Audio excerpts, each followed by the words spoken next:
ಸ್ನೇಹಿತರೆಲ್ಲರಿಗೂ ನಮಸ್ಕಾರ. So Nifty analysis ಮಾಡೋಣ. ಇವತ್ತು ಗುರುವಾರ, ನಾಳೆ ಗುಡ್ ಫ್ರೈಡೆ, ನಾಳೆ ಮಾರ್ಕೆಟ್ ರಜಾ, ಶನಿವಾರ ರಜಾ, ಭಾನುವಾರ ರಜಾ. ಸೊ ಸೋಮವಾರ ಏಪ್ರಿಲ್ 1ಕ್ಕೆ ಮಾರ್ಕೆಟು ಯಾವ ಥರ ಮೂಮೆಂಟ್ ಕೊಡಬಹುದು ನಾವು ಅನಾಲಿಸಿಸ್ ಮಾಡೋಣ. ಸದ್ಯಕ್ಕೆ previous day candle high low ನಾನು ಮಾರ್ಕ್ ಮಾಡ್ಕೋತೀನಿ. ಸೊ ಇದು ಪ್ರೀವಿಯಸ್ ಡೇ ಕ್ಯಾಂಡಲ್, ಹಿಂದಿನ ದಿನದ ಕ್ಯಾಂಡಲ್, ಇದು ಇವತ್ತಿನ ಕ್ಯಾಂಡಲ್. ಸೊ ಇವು ಹೈ ಮತ್ತೆ ಲೋ ಮಾರ್ಕ್ ಮಾಡ್ಕೊಂಡಿದ್ದೀನಿ. ಸೊ ಇದನ್ನ 4 ಅವರ್ ಟೈಮ್ ಫ್ರೇಮ್ ಅಲ್ಲಿ ಹೋಗಿ ನೋಡಿದ್ರೆ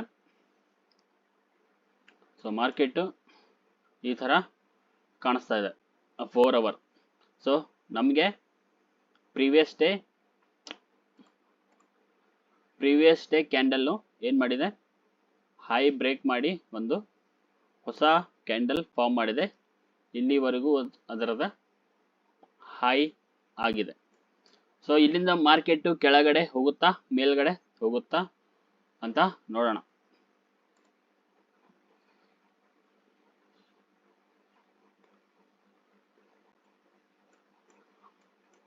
ಸೊ 4 ಅವರ್ ಟೈಮ್ ಫ್ರೇಮ್ ಅಲ್ಲಿ ನಮಗೆ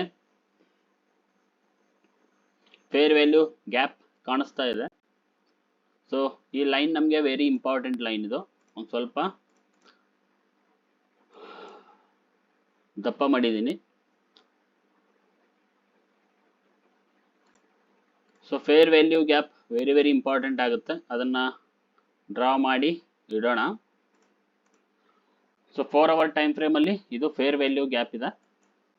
ಸೊ ಇದು ನಮ್ದು ಆರ್ಡರ್ ಬ್ಲಾಕ್ ಆಗಿ ಫಾರ್ಮ್ ಆಗಿದೆ. ಸೊ 1 ಅವರ್ ಟೈಮ್ ಫ್ರೇಮ್ ಅಲ್ಲಿ ಇದು ನಮ್ದು 1 ಅವರ್ ಟೈಮ್ ಫ್ರೇಮ್ ಅಲ್ಲಿ ಇದು ನಮಗೆ ಮೇಜರ್ ಹೈ ಆಗಿ ಸ್ವಿಂಗ್ ಹೈ ಆಗಿ ಆಕ್ಟ್ ಮಾಡ್ತಾ ಇದೆ. ಸೊ ಮಾರ್ಕೆಟ್ ಇದನ್ನ ಬ್ರೇಕ್ ಮಾಡಿದ್ರೆ ಮತ್ತೆ ಹೊಸ ಹೈ ಫಾರ್ಮ್ ಮಾಡ್ಕೊಳ್ಳುತ್ತೆ ನಿಫ್ಟಿ. ಸೊ ಮೇಜರ್ ಸ್ವಿಂಗ್ ಹೈನ ನಾನು ಮಾರ್ಕ್ ಮಾಡಿದ್ದೀನಿ. ಸೊ 15 ಮಿನಿಟ್ಸ್ ಟೈಮ್ ಫ್ರೇಮ್ ಅಲ್ಲಿ ಮಾರ್ಕೆಟ್ 15 ಮಿನಿಟ್ಸ್ ಟೈಮ್ ಫ್ರೇಮ್ ಅಲ್ಲಿ ಆರ್ಡರ್ ಬ್ಲಾಕ್ ನ ಟಚ್ ಮಾಡಿ ಮಾರ್ಕೆಟ್ ಡೈರೆಕ್ಟ್ ಆಗಿ ಫಾಲ್ ಆಗಿದ್ದಾನೆ. ಸೊ ನೆಕ್ಸ್ಟ್ ಮೂಮೆಂಟ್ ಯಾವ ತರ ಕೊಡಬಹುದು ಅಂತ ನೋಡೋಣ. ಸೊ 5 ಮಿನಿಟ್ಸ್ ಟೈಮ್ ಫ್ರೇಮ್ ಅಲ್ಲಿ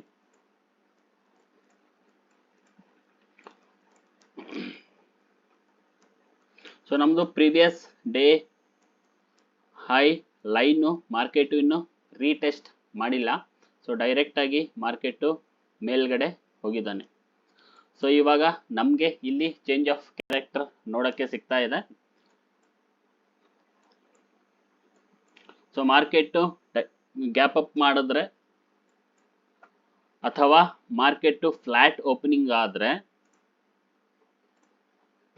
ನಮಗೆ ಫ್ಲಾಟ್ ಅಂದ್ರೆ ಇದೇ ಝೋನ್ ಅಲ್ಲಿ ಮಾರ್ಕೆಟ್ ಓಪನ್ ಆದ್ರೆ ಮಾರ್ಕೆಟ್ ಸ್ವಲ್ಪ ಇಲ್ಲಿ ಟೈಮ್ ಪಾಸ್ ಮಾಡಿ ಮಾರ್ಕೆಟ್ ಮೇಲ್ಗಡೆ ಹೋಗಿ ಏನು ನಮ್ದು ಮಾರ್ಕೆಟ್ ಫಸ್ಟ್ ಫೇರ್ ವ್ಯಾಲ್ಯೂ ಗ್ಯಾಪ್ಗೆ ಟಚ್ ಮಾಡಿ ಮಾರ್ಕೆಟ್ ಇಲ್ಲಿಂದ ಡೈರೆಕ್ಟ್ ಆಗಿ ಈ ಲೈನ್ ವರೆಗೂ ನಮಗೆ ಒಂದು ಸೆಲ್ಲಿಂಗ್ ನೋಡೋಕೆ ಸಿಗುತ್ತೆ. But market first fair value ಗ್ಯಾಪ್ನ ಬ್ರೇಕ್ ಮಾಡಿದ್ರೆ ಈ fair value gap market extreme fair value ಗ್ಯಾಪ್ಗೆ ಹೋಗಿ ಮಾರ್ಕೆಟ್ ಡೈರೆಕ್ಟ್ ಆಗಿ ಈ ಲೈನ್ ವರೆಗೂ ಫಾಲ್ ಆಗ್ತಾನೆ. ಸೊ ಇಲ್ಲಿ ರೀಟೆಸ್ಟ್ ಮಾಡಿ ಮತ್ತೆ ಮಾರ್ಕೆಟ್ ನಮಗೆ ಒಂದು ಅಪ್ ಮೊಮೆಂಟ್ ನೋಡೋ ಸಾಧ್ಯತೆಗಳು ಜಾಸ್ತಿ ಇರುತ್ತೆ ಮೇಲ್ಗಡೆ. ಸೊ ಇದು ಆಗಲಿಲ್ಲ ಅಂದ್ರೆ ಮಾರ್ಕೆಟ್ ಈ ಬಾಕ್ಸ್ ಅಲ್ಲಿ ಓಪನಿಂಗ್ ಆದ ಅಂತ ಇಟ್ಕೊಳ್ಳಿ.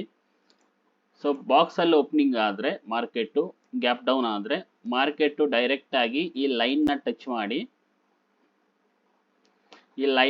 ಮಾಡಿ ಮಾರ್ಕೆಟ್ ಇಲ್ಲಿಂದ ಒಂದು ಅಪ್ ಮೂಮೆಂಟ್ ನೋಡೋಕೆ ನಮಗೆ ಸಾಧ್ಯ ಆಗುತ್ತೆ. ಸೊ ಇನ್ನು ಈ ಲೈನ್ ಕೆಳಗಡೆ ಇನ್ನೂ ಗ್ಯಾಪ್ ಡೌನ್ ಆದ್ರೆ ನಮಗೆ ಇಲ್ಲಿ ನಮ್ಮದು ಆರ್ಡರ್ ಬ್ಲಾಕ್ ಇದೆ. ಎಕ್ಸ್ಟ್ರೀಮ್ ಆರ್ಡರ್ ಬ್ಲಾಕ್ ಅಂತ ನಾವು ಕರಿತೀವಿ.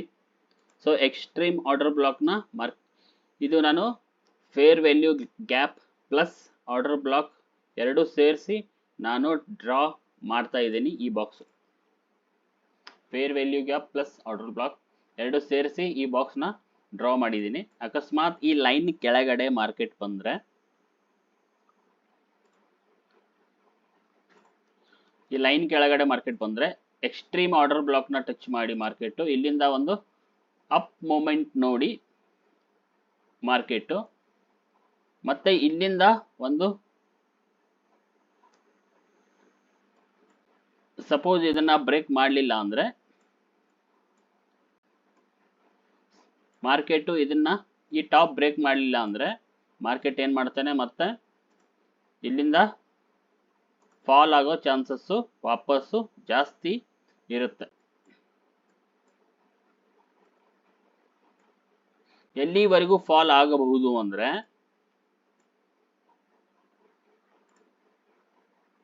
ಈ ಝೋನಿಂದ ಡೈರೆಕ್ಟ್ ಆಗಿ ಈ ರೇಂಜ್ ವರೆಗೂ ಫಾಲ್ ಆಗಬಹುದು ನಿಫ್ಟಿ.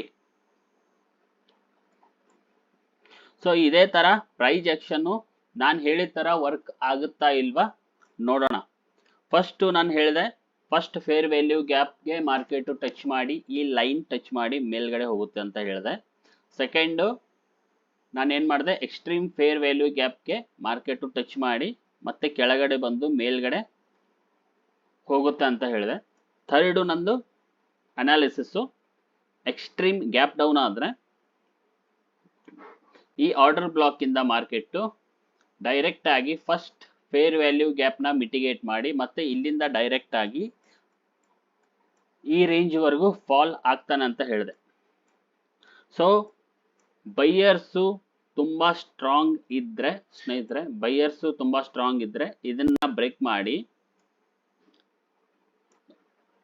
ಸೊ ಇದನ್ನ ಬ್ರೇಕ್ ಮಾಡಿ ಹೊಸ ಹೈ ಮಾಡಿಕೊಂಡ್ರು ಮಾಡ್ಕೋಬಹುದು ಬೈಯರ್ಸು ಸ್ಟ್ರಾಂಗ್ ಇದ್ರೆ.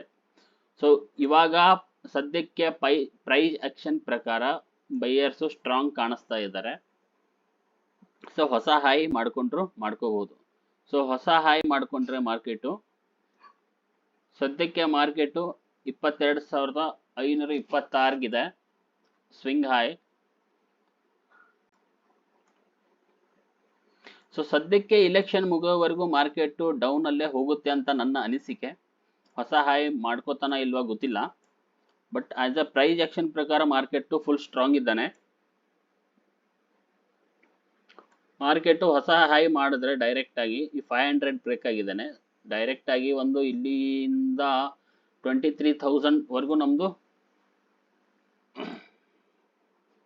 ಒಂದು ಲೈನ್ ಹಾಕಿಡೋಣ 23,000ಗೆ.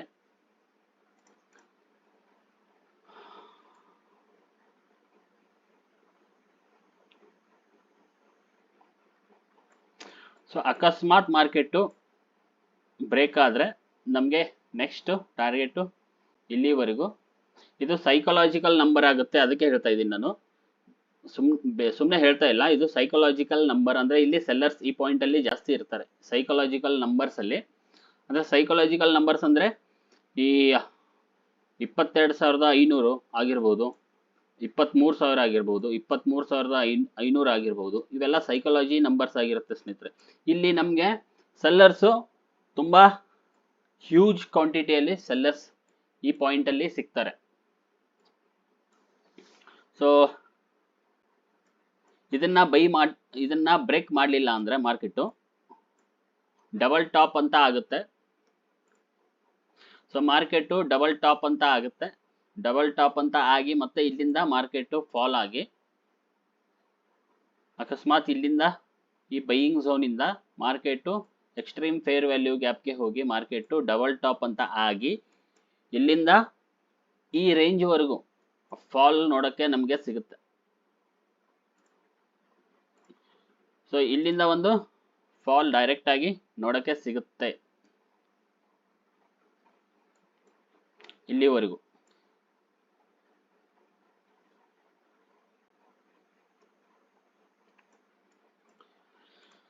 ಸೊ ಬೈಯರ್ಸು ಸ್ಟ್ರಾಂಗ್ ಇದ್ರೆ ಮಾರ್ಕೆಟು ಬ್ರೇಕ್ ಮಾಡ್ತಾನೆ ಪಕ್ಕ.